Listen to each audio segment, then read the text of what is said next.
23 convicted fraudsters, each owing over $100,000, and they were pardoned. Tonight, Tim Kaine reads the list out loud, and what it reveals should outrage every taxpayer in America. Senator Kaine. Thank you, Mr. Chair, and thanks to the witnesses. I'm so glad that we're having this hearing because childcare, affordability, accessibility is such a key issue. This is the first time that the Help Committee has had a childcare hearing in 988 days. May 31, 2023, almost 1,000 days. And so when I heard we were having a childcare hearing, I thought it was going to be, let's deal with the crisis of the lack of affordable childcare. And the good news is you are perfectly able and have given good answers.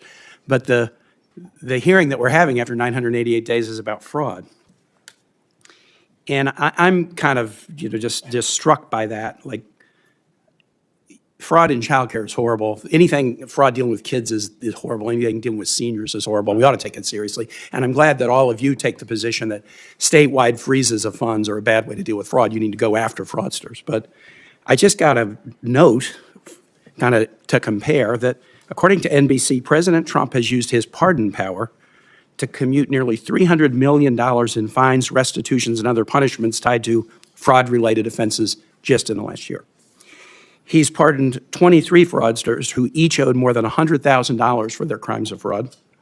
It's been calculated that the total amount of restitution forgiven by President Trump's pardons and commutations across both of his terms total to nearly $1.4 billion. And I'm just going to give one example because I'd take up 20 minutes if I gave all that I could. TV personalities Julie and Todd Chrisley, they defrauded more than $36 million from community banks by faking records to get personal loans while also evading income tax. They bought luxury cars, real estate, luxury clothes, using new loans to repay old loans, then conveniently filed for bankruptcy and walked away with more than $20 million. They were convicted of bank and tax fraud offenses in 2022, but President Trump granted them both full pardons in May of 2025. I mean, are we interested in fraud? I mean, is that really what the issue is? I mean, if there was really a concern about fraud, we'd have an awful lot to talk about. But for the first time in 1,000 days, we're having a hearing about the childcare crisis, and instead of it focusing really on the crisis, we're focusing on the fraud of these small players in the childcare world while we're letting fraudsters out of jail and pardoning them and forgiving the restitution that they've been ordered to pay to the court system and their victims. I do not get it. I do not get it. In Virginia, annual child care for 2 kids, if you assume an infant and then a 4-year-old, a toddler, in a center costs on average $30,000, $30,680. Housing is $24,920. College tuition is $15,663. This is the crisis. It's that people can't afford child care. And as each of you have mentioned also, we've got these really dedicated child care workers, and nobody becomes a child care worker but a whole lot of people leave the profession for pay. So the only question that I really want to ask each of you is, tell me something interesting that you've done or are doing to try to attract the child care workforce that the nation needs. And I'll start with you, Mr. Wilde. Yeah, so we serve publicly funded programs. So critical to us is trying to blend those funding sources. Part of the reason the early childhood market for low-income children is so complicated is that there are 3 siloed funding sources: public pre-K, the CCDBG, and the Head Start program. And so it is only providers with, again, sophistication and infrastructure that can figure out how do these 3 complicated things fit together. We try to do that so we can pay teachers better. I think without more funding, it would be impossible. Dr. Polito, tell me something interesting you're doing in the workforce space that we can learn from. Thank you for the question. It actually speaks to my dissertation. It's about creating culture in each center. It is very important. People come into this industry because they love what they do. They're nurturers. And so it's a network of providers that come together and feel safe and protected. And so I would say that's what I do. And finally, Ms. Denson, and I'm the parent of one of my adult kids as a pre-K classroom aide, so this really matters a lot to me. I love that. And, I so appreciate the workforce question. And it's a problem that we at Early Connections identified a handful of years ago. And in reaction to that, because people weren't coming into the field, they weren't going to our local community college to start the classes, to get into the certifications they needed. So we built our own on-the-job Child Development Associate Credential Program. We will hire you as a teacher assistant. If you come to us with a passion for kids, we want you in our classrooms. They come to us, they earn their CDA on the job, paid training with incremental raises across that system. And actually, just last year, I'm really proud to announce that we have now transitioned that into a federally registered apprenticeship program. Excellent. So as a provider, providing this pathway from our local high school students to working at Early Connections, earning those hours they need, earning their local college credits at our local community college, and then moving into UCCS, our state college, to earn their bachelor's. So an incredible system for us. And our retention on that program is somewhere in the 60% range, which is also a little bit unheard of when you look at teaching assistants in early childhood. My staff will reach out. I'd like to learn more about that. I'd love to share with you.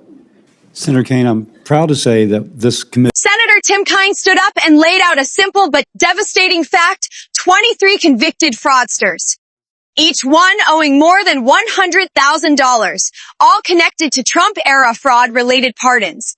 Let that sink in. We're not talking about minor paperwork errors. We're not talking about first-time nonviolent offenders who made a small mistake. We're talking about people who ripped off the system and owed six figures, and instead of facing full accountability, they were handed a second chance by the most powerful office in the country. Kaine didn't need theatrics. He didn't need outrage. He had numbers. He had receipts. And when you put the number 23 next to six-figure fraud, it stops being a partisan talking point and starts becoming a pattern. Here's why this matters. Every year, ordinary Americans get audited. Small business owners get penalties. Families fall behind on taxes and get hit with interest and liens. The government does not play around when you owe them money. But somehow, if you're politically connected, if you're in the right circles, the rules seem flexible.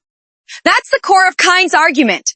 This isn't about mercy. Presidents have the constitutional power to pardon. That's not in dispute. The question is, who benefits? When you look at 23 fraud cases tied to people owing over $100,000 each, that's not random. That's not symbolic.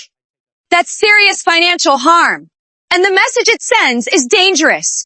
It tells Americans that accountability depends on access. It tells working people who pay their taxes on time that there's one system for them and another for insiders. Now, Trump supporters will argue that pardons are about correcting injustice. They'll say some of these cases were politically motivated. Fine. Then show the evidence. Make the case publicly. Explain why the 23rd of September R8 fraud convictions all deserve mercy. Because what Kaine just did was force this into the open. He forced Republicans to defend not just one controversial pardon, but a pattern. And politically, that's powerful. This hits at something deeper than party loyalty. It hits at fairness. Americans can disagree on tax policy. They can disagree on immigration.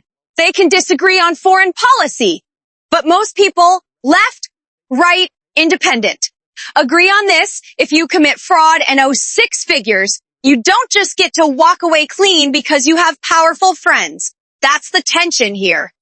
And Democrats are clearly positioning this as part of a larger narrative, that Trump's presidency blurred the line between public power and private loyalty. Kaine didn't yell. He didn't insult. He just read the list. Sometimes that's more effective because numbers don't shout, they expose. And here's the political reality. Moments like this are designed to stick. 23 fraudsters.